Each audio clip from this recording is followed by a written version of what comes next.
Good evening, everybody. So, right now we are going to start a new webinar. So, last time we started about the basics. We learned about the basic CNC things. We learned about the M code, G codes. We learned about the offsets. Then we learned the last seminar webinar. We just learned about the different operations like drilling, milling, all those things, right? So let's go to understanding of the materials, the speeds, the feeds, depth of cuts, which we normally use in a VMC machine. We are not here to become any process. We are just here to stop breaking the tools. This session is only about the basics, logic, and confidence. So if you are a beginner or if you are not at all related to this field, still you are listening it, you won't be feeling bored. It is not anything to worry. Okay, this is made for everyone. Good evening and let's welcome go into the webinar. Why this is important? Because most of the beginners are scared of the speeds and the feeds. Either what happens when you work, either the cutter breaks or the tool breaks or the surface finish will look very bad, and then due to this cutter breaking or the finish looking bad, what will find the judgment will be, people will start saying, oh, your CNC is very difficult. So but what is that? CNC is never difficult. CNC is just like, it is the wrong understanding which is difficult. So today we are going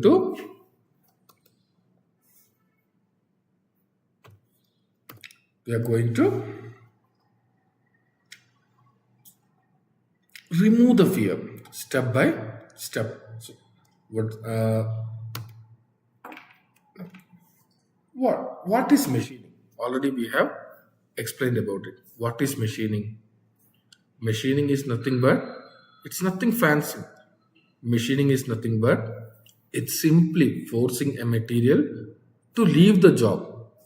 You have a material, I am forcing a tool to remove the things. I want to remove the material. We are removing the material, known as the machine. So once the moment the tool touches the material, the resistance comes, heat comes, and then we have something called the chips. The chips are nothing but the material getting removed out. So today, whatever we are going to discuss today is nothing but we are going to, about controlling these three things. What is that? The heat, the chips, the feed, all those things will be discussed today. Why? First, before we start this, we have to learn about the materials. What is material? What are the common materials? So we have many materials which we use in the CNC, right? Based on the usage, based on the factory, based on the work, we may use many materials. We may use mild steel, we may use HCHCR, which is known as the high carbon, high chromium steel, or we use the EN18, we use the D20, we use the EMS, we use silver, we use copper, we use brass, even gold, any metal can be used.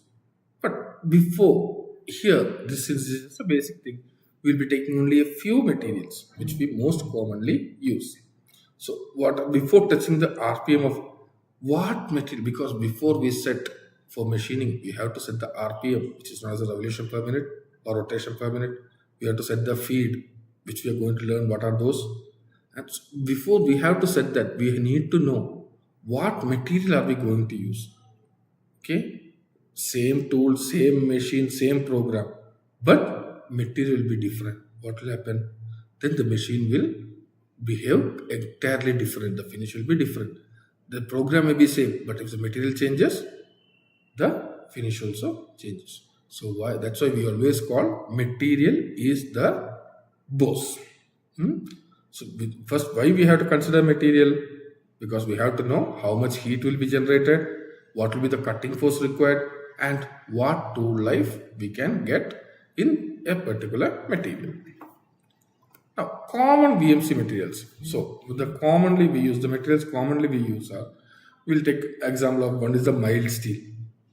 Then, second is the EN8 or EN90. Next is the aluminum and stainless steel.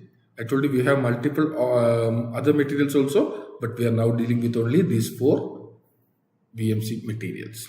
So what are this? Mild steel, also known as MS, EN8 or EN19, aluminum and stainless steel. So these 4 is enough. Why I am taking only these 4? Because these 4 are enough to explain most of the CNC logic. If you understand this, we can understand the machine without any problems.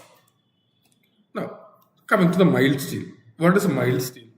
Mild steel is the most commonly used material. We can even call it as a friend of beginners. So, what happens if the speed or feed differs a little? It doesn't break the tool immediately because the material is soft. The mild steel is soft. So, what will happen? Sorry. Here the cutting will be easy. It will be easy to cut the heat generation because the material is here and the cutter rubs it, right? When it rubs, what happens? It is going to generate the friction and generate the heat. In MS, the heat will be moderate and it is very beginner friendly material. Now coming to EN8. So EN materials are stronger. That means the tools have to work more harder. It will have to work harder. So what happens if we use the same RPM or the settings which we use for mild steel for EN also, the tool will get heated up fast. It will get heated up quickly, and what will happen? There are chances that the job and the tool may get rejected. So EN materials, we have to give a good respect to them, if you say in other words. Next, when we go to aluminium, what is aluminium? Aluminium is it's very soft material. It's actually more softer than the MS, but we can use a high RPM there. The issue is if we don't give the correct parameters. I told you that the material removes as chips, right? These chips, it will go and get stuck into the cutting edge, like how a chewing gum stucks into a leg or shoes or something. It will be stuck there and it will be difficult to remove, and this will in turn damage your tool and the work. So what is required? Aluminum always needs very sharp tool, higher RPM and clean cutting force. These are the things with the aluminum. Now, when I come to the next thing is the fourth item we are going to see is the stainless steel. Stainless steel is the most commonly used item. Everywhere we use. Okay, we will have to use, normally if at all we use laser cutting or bending or anything. Sometimes there are chances need that we have to use the CNC also. At that time, what will happen? The stainless steel is not hard, it is tough. So if you, instead of cutting, if you rub it, it becomes more harder. This is a phenomenon called as work hardening, which we'll explain later, don't worry. So once this happens, the next cut will be very, very difficult, and that's why we always say stainless steel should be very, very carefully selected or programmed. Working on CNC should be programmed very, very carefully. Now, so what in these things I told you, for each material we have to give different parameters. There is no common RPM for anything, and there is no common feed. Always we have to think before cutting. If someone gives you one feed and speed for all the materials, tell them that I'm sorry, that is a dangerous option. I need separate feed and speed for everything, and my material decides what speed and what feed I have to use. Now, why is VMC very sensitive? We say VMC is very sensitive. Why? When we used to, in the earlier times, when we are using the manual machining, during the manual machining time, the operator can feel the vibration and the heat. So when we are giving more depth or more feed or anything, we can feel it in our hand. Okay, I am doing it wrongly, I am giving more, I am giving more feed, more pressure than what is required. But in the CNC, when we are doing in the CNC, we are not getting that direct feeling in our hand, right? So in the manual, we can control it ourselves. But CNC, we have given it, programmed it automatically. What will happen? The same mistake repeats again and again and again. That is why we always say when working with the VMC, we have to calculate and give the parameters very, very accurately. That's why I told the program just runs blindly. It doesn't take care of okay, what is the job's feeling, what is the vibration coming, all those things. The VMC doesn't check. Only the manual feeding we can be able to check it and control it by ourselves. Next is the tool length effect. What is the tool length effect? Tool length effect is nothing but the length of the tool which is coming out of the spindle or the chuck or the collet. So what will happen?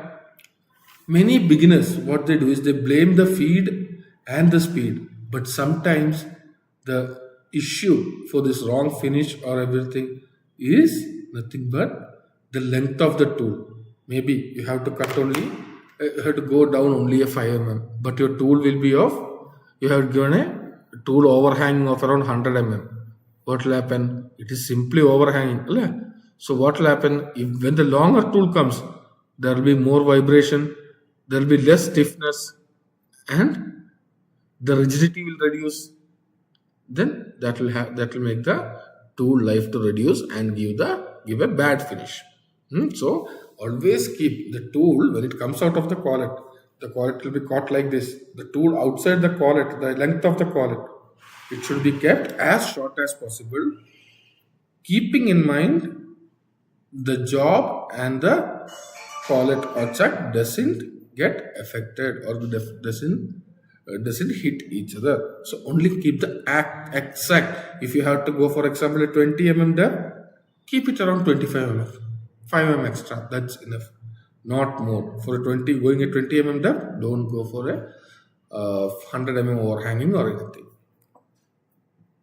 Now, let's come to RPM. What is RPM? RPM, it is rotation per minute or revolution per minute. RPM tells how fast the spindle rotates. The spindle keeps on rotating and the tool will be held in that, right? So, RPM will tell how fast the spindle rotates. But the material which is there doesn't care about this RPM. Material cares about what? How fast the cutting edge moves on its surface. How fast the cutting edge moves on its surface. So what does RPM tell? RPM just tells how many times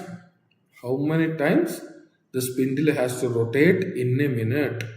In a minute, how much time the spindle has to rotate. But this RPM, just an RPM is also not useful. You have to connect it to the material, the tool diameter, material and the tool diameter. Two machines, if you have two CNC machines, maybe they both can run at the same RPM. Maybe 12,000 RPM or 8,000, whatever RPM, both machines can run at the same RPM. But cutting conditions will be entirely different if the tool size or the material changes, the cutting conditions will be completely different. That's why we say RPM should never be copied from an old program to the new program. Next is the cutting speed. What is the cutting speed? When we discuss about the cutting speed, here the actual cutting happens here. It is the movement of the edge movement speed dependent on the material and the tool, and this is more important than the RPM. So RPM is derived from this cutting speed. Now, most beginners, they think that RPM is the main thing, but RPM is not, unfortunately, not the main thing. The real hero, we can say, the real hero is the cutting speed. The cutting speed means the speed at which the cutting edge of the tool moves on the material surface. The speed at which the cutting edge of the tool moves on the material surface. I told you again, the material does not see the RPM. It only feels how fast the edge is rubbing or cutting across it. For example, if you say aluminium always allows higher cutting speed because it is soft. Stainless steel only allows lower cutting speed because it generates a lot of heat. So this cutting speed depends on the work material. As we told, it is the it can be MS or even plastic or copper, brass, whatever the material we use, EN8, etc., etc. Second is the tool material. What is the tool we are going to use? So tool material, normally it can be carbide, HSS or coated ones. It depends on the tool material. RPM is only a calculated value that we achieve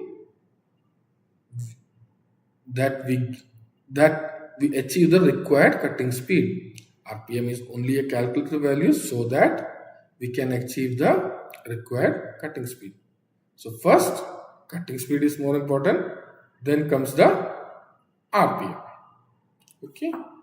Now, what is a tool? I told you by the change of tool diameter, we have end mills, for example, of different sizes like 8 mm, 10 mm, 12 mm, 20 mm. So, what are the changes in this diameter effect? What is it? Tool diameter effect. And we are going to see now. So, what happens? A bigger tool travels more distance and smaller tool travels less. Yeah. So, what happens is, for example, we have two tools. One is 10 mm and one is 20 mm. Both, if you are running both at the same RPM, for example, we are running at around 10,000 RPM, for example. What happens? The bigger tool will cover more distance, whereas the smaller tool will be covering less distance in one rotation. What will happen? That means the cutting edge is moving faster on the material surface, right? The bigger tool covers more distance in one rotation, meaning that cutting edge is moving faster on the material surface.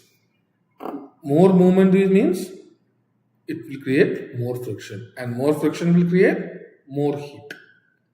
That is why the bigger tools need lower RPM and smaller tools can handle higher RPM because of this heat generation. So what happens? This speed change, but bigger tools need lower RPM and smaller tools need higher RPM. Some people forget it, and that is the reason some small tools break easily. We need a calculation for that. We need to set exactly what is the size to be kept and what is the RPM to be kept, and we have to run the machine on that speed, that RPM. Then next, RPM. So RPM formula. When you hear formula, don't get worried. Formula is just, but it is how we are calculating what is the RPM. So RPM is calculated by the formula cutting speed into 100 divided by pi into tool diameter. So it's cutting speed. For example, we are taking 25. So it will be 25 into 1000. It's 25,000 divided by pi into, for example, the cutting dia of the cutting tool is 10. So pi into 10. That will be the formula of the RPM. We'll come into that shortly. So what happens here? Here we get the exact RPM which is to be used for that particular tool. What will happen if RPM is too high? When the RPM is too high, the cutting edge gets overheated. I already explained that. When the RPM is too high, the cutting edge gets overheated, and what happens there? The coating, the tool may have a coating, that coating burns off, then the tool will lose its hardness, the tool life reduces drastically, and what happens?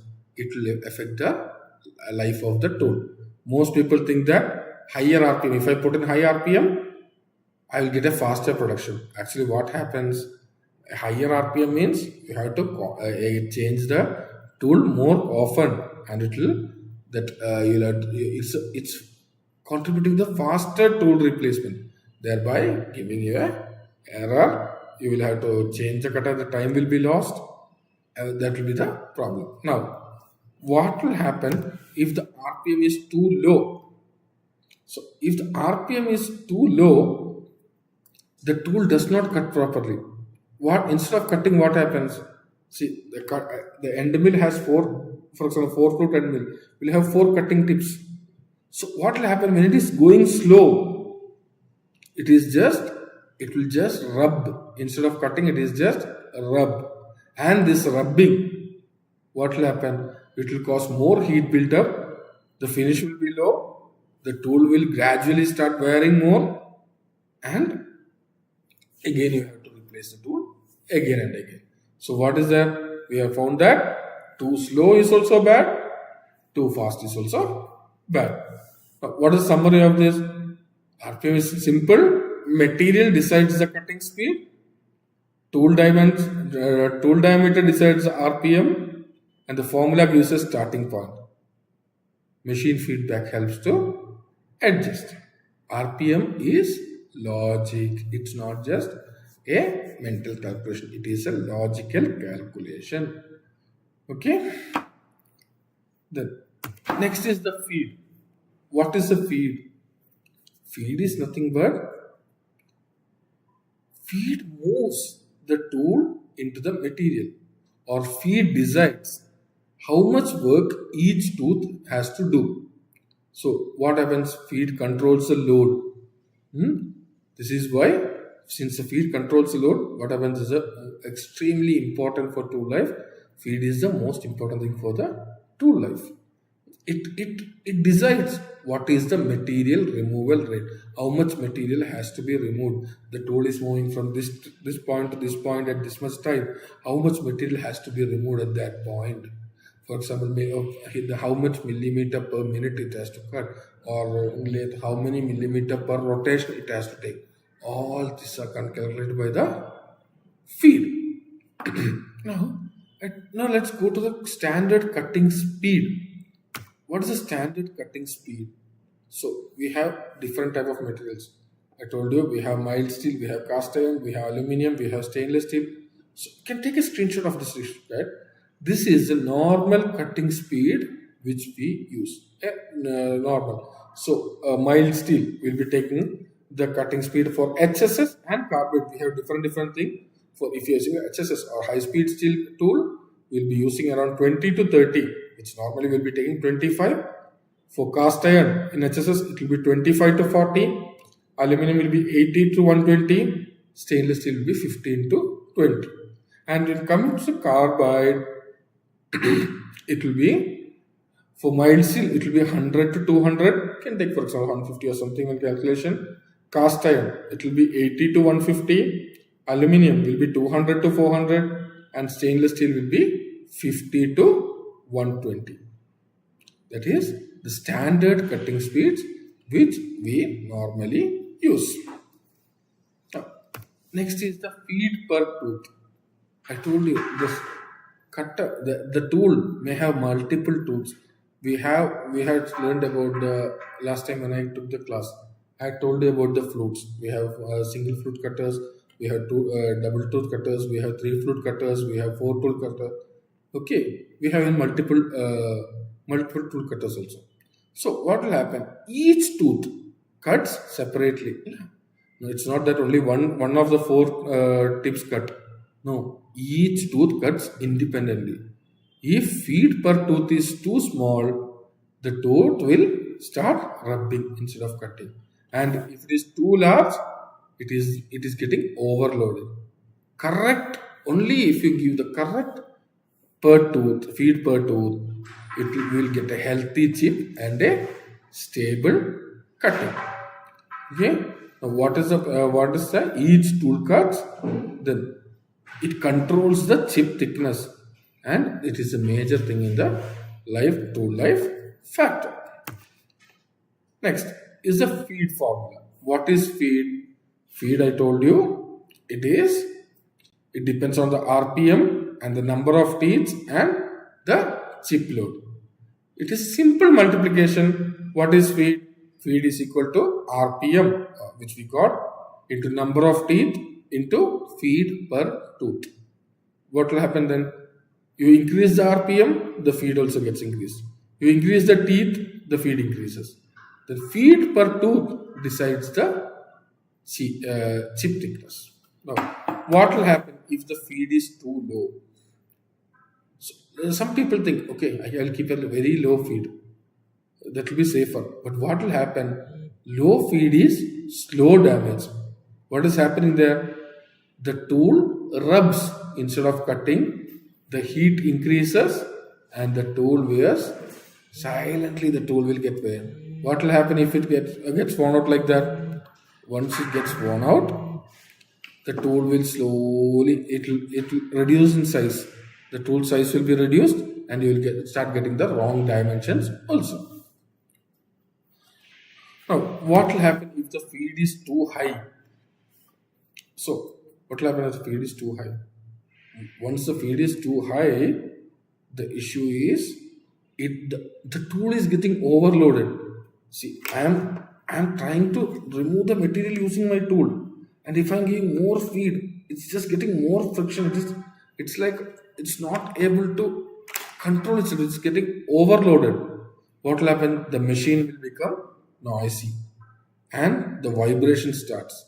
And at a point, the tool suddenly will break. So, feed should be always a challenge to the tool. Feed should be never too high or never too low. That is the reason we have the calculations. Now, once we are doing, we take these feedbacks. Everywhere we take feedbacks. How we will get the feedback from the machine? First, using the chip as feedback. What will happen? If you can read the chips, you can correct the parameters even without the manuals. If the chips are powdered, this is a common thing. Each metal will have different thing. Which I'm telling. If it is powdered chips, it says that it is rubbing, not cutting properly. If it is blue chip, so some material has a blue chip, that is different. But most of the cases, if it is blue chip, it is that the material has been heated too much. And if it is curled chips, so curled chip means it is good. It will be like swirled chips like this. It will be very good. And always we have to observe what is the shape of the chip coming, how the chips are coming. Next is sound. Sound as feedback. What will happen? Machine can convey us, okay, display it will convey us. But other than that, it always conveys its meaning through the sound. If the machine screams, if a machine cries, we should never ignore it.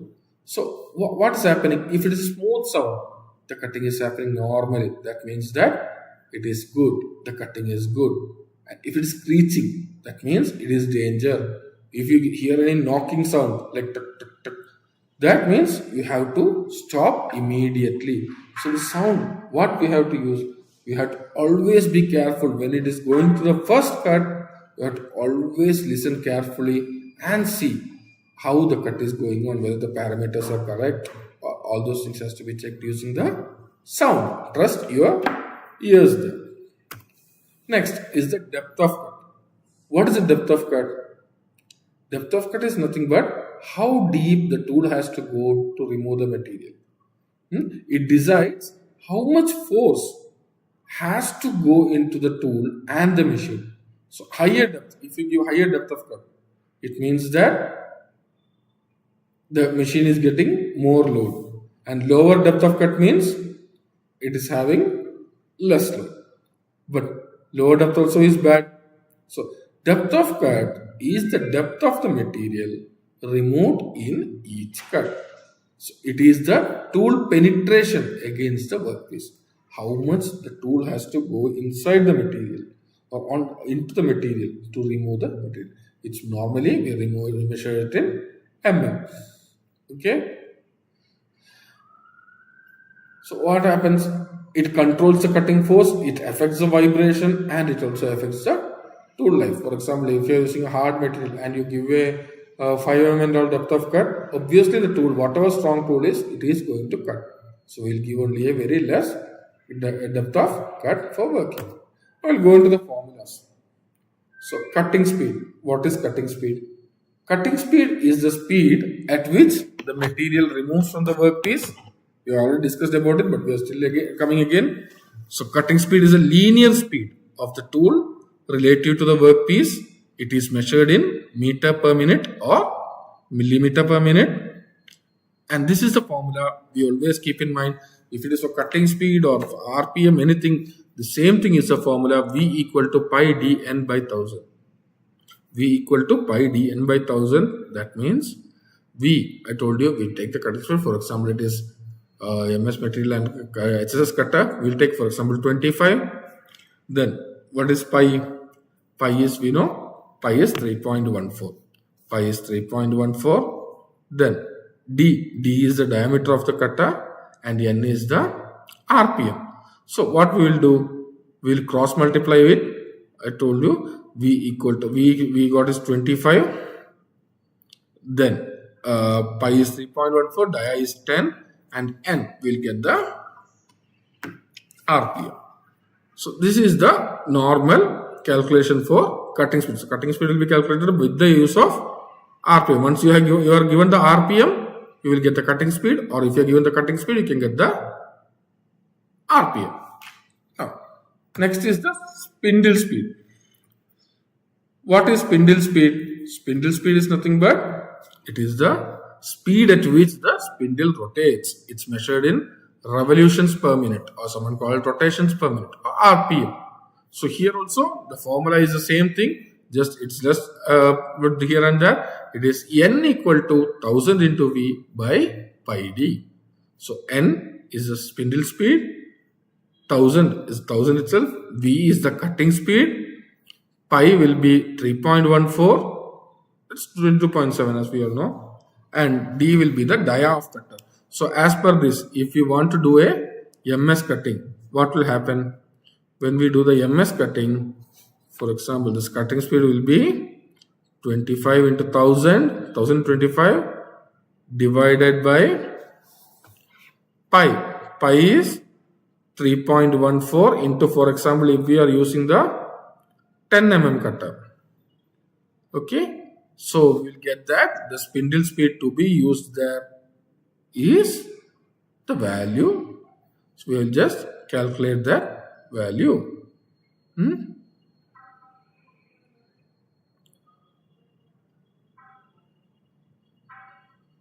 So we'll find that the RPM to be used will be 796, which we'll use as 800. So that is the how we find the spindle speed. Next is the feed. What is a feed? Feed is the relative motion between the tool and the workpiece. So it will be measured in millimeter per minute or millimeter by per revolution. Why it is millimeter per minute or millimeter by revolution? Because millimeter per minute will be used in VMCs and millimeter per revolution. Revolution comes in turning. So millimeter per revolution will be used in turning feed. So the formula for this is feed or F is equal to feed per tooth, that is mm per tooth, which will be given in the kata catalog, into number of flutes into the spindle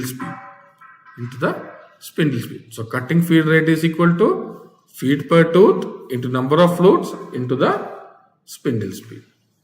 So this is the main calculations which we need to use in the while working on a CNC machines. Any doubt you have, you can comment on the YouTube and we will be replying to that. And if you want to learn more about this, more about the programming, our next batch is going to open soon. You can come and join us at Open Education for our 45 days program, CNC programming and operator course. We'll start in the first week of the next month. Thank you, everybody.